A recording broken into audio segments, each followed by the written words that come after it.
السلام علیکم ورحمۃ اللہ وبرکاتہ۔ ایک سوال جو بہت زیادہ آ رہا ہے یوتھ کلب کے سننے والوں کی طرف سے کہ سر آپ تو یوتھ کلب والوں کے پیچھے پڑ گئے، یہ کیا بات ہوئی؟ آپ فرقہ واریت پھیلا رہے ہیں، آپ کو یوتھ کلب والوں کے سے مسئلہ کیا ہے؟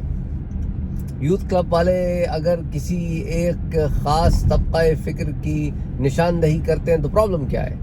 سر پرابلم یہ ہے کہ جس طبقے کی وہ نشاندہی کر رہے ہیں نا، وہ کھل کر بتا نہیں رہے کہ ہم جو ہیں وہ اس طبقے سے تعلق رکھتے ہیں۔ وہ بیسکلی ہیں وہابی، اور وہابی جو ہیں وہ عقیدے کے اعتبار سے ڈھل مل ہیں، تو یوتھ کو دھوکہ دے رہے ہیں یوتھ کلب والے۔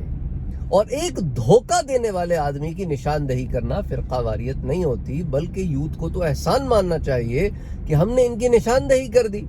اچھا، وہ جو لوگ بڑے چوڑے ہو کے کہتے تھے نا کہ نہیں جی فلانا یہ وہ، ان کے اپنے اپنے کیمپوں سے بھی یہی آوازیں آنی شروع ہو گئی ہیں۔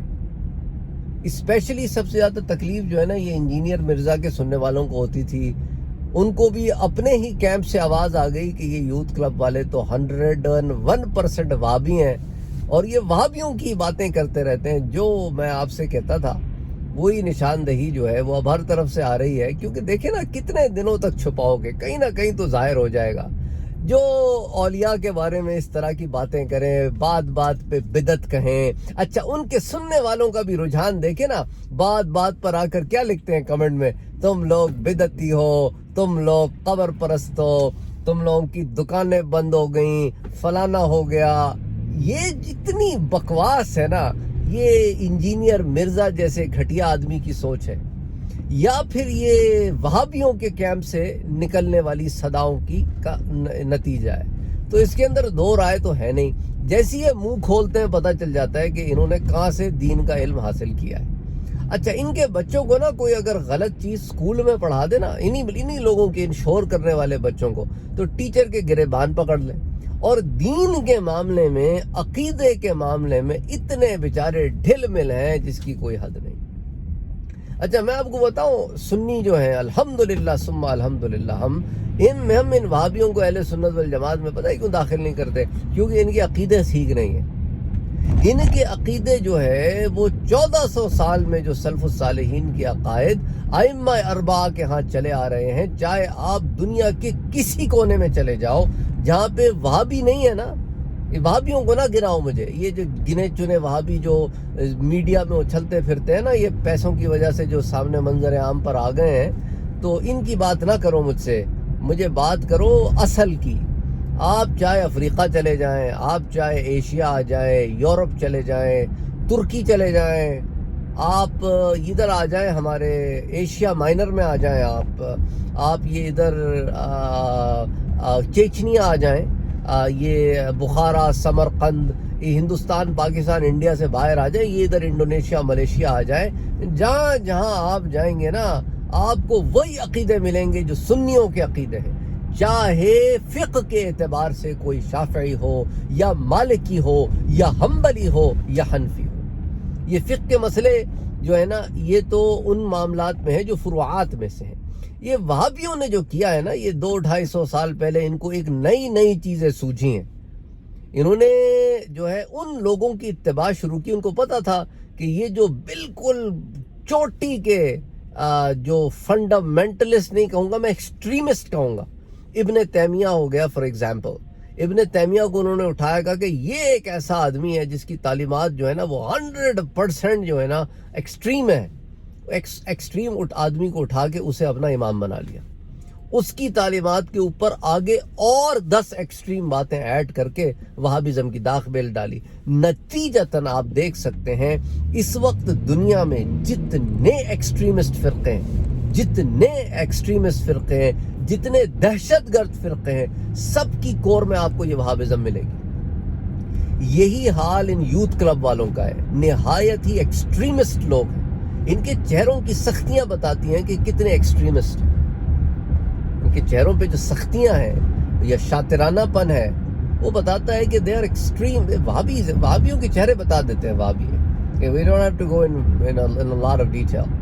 تو anyway، اس کے درکنار آپ ان کی باتیں سنیں، دے آل روٹ فرام، وہ وہابیوں کی کتابیں پڑھو گے تو وہابیوں کی بات کرو گے نا، چائے چھپاتے پھرو.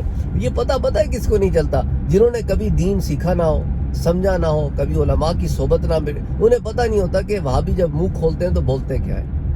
وہابی جب منہ کھولتے ہیں تو کیا بولتے ہیں، اس کا اثر آپ کو نظر آئے گا ان لوگوں میں جو وہابیوں کو سنتے ہیں. یہ چھٹاک بھر وہابی ہیں، ان کو اپنے علاوہ سارے بدعتی نظر آتے ہیں، سارے قبر پرست، یہ اسی طرح کے لیبل دیتے رہتے ہیں. تو سارے مسلمان خارج الاسلام ہیں. یہ چھٹاک بھر جو ہے پھونک مارے تو اڑ جائیں، یہ وہابی جو ہے یہ صحیح دین پر ہے. استغفر اللہ العظیم.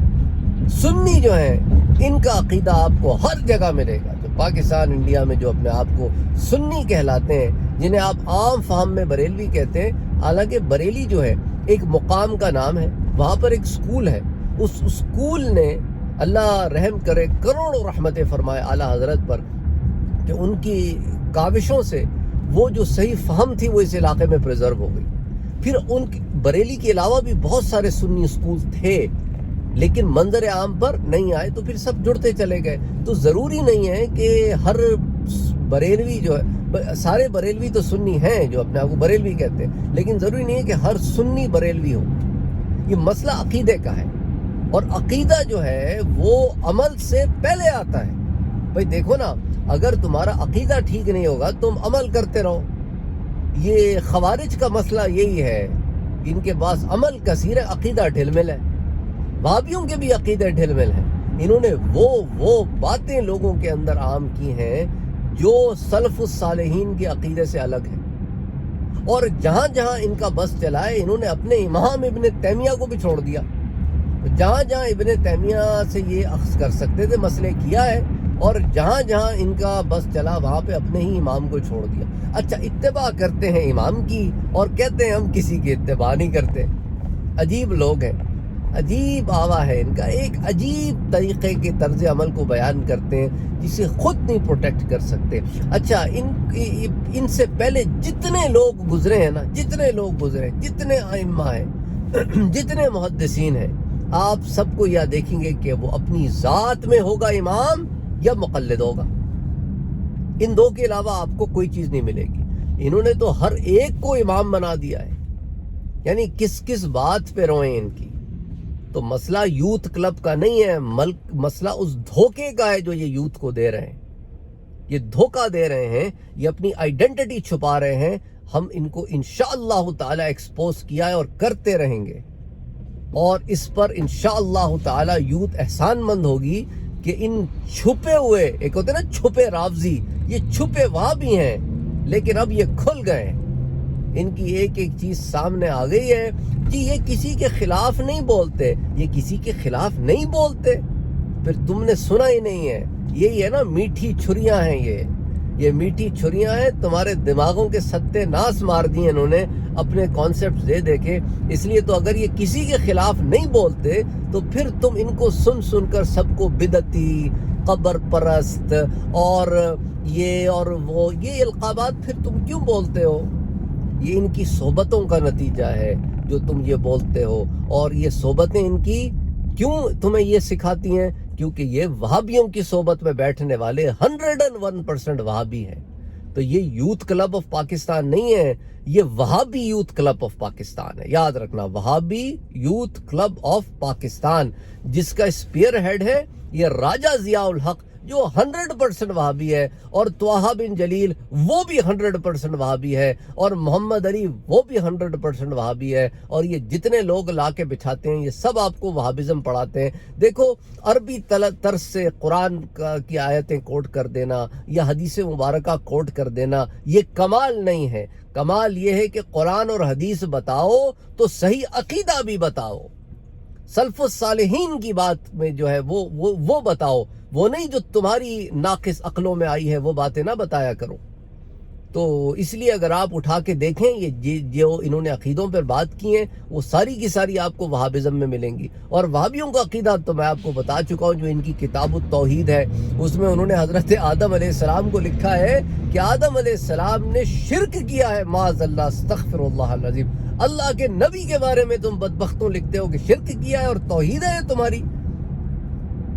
یہ توحید ہے تمہاری؟ استغفر اللہ العظیم. توحید تو وہ ہے جو سنی بیان کرتے ہیں. وہ کہتے ہیں خدا کی ذات کے لیے آپ کا لفظ بھی نہ استعمال کرو، کیونکہ آپ میں بھی یہ شک ہے کہ یہ واحد اور جمع دونوں کے لیے استعمال ہوتا ہے. خدا کی ذات کے لیے تو کا لفظ استعمال کرو کہ تو میں کسی دوجے کا شائبہ بھی نہیں. یہ توحید ہے. اہل سنیوں کی توحید جاننا چاہتے ہو نا، تو یہ ایک لفظ ہی تمہیں کافی ہے بتانے کے لیے کہ سنی کتنے بڑے موحد ہیں. السلام علیکم ورحمۃ اللہ وبرکاتہ.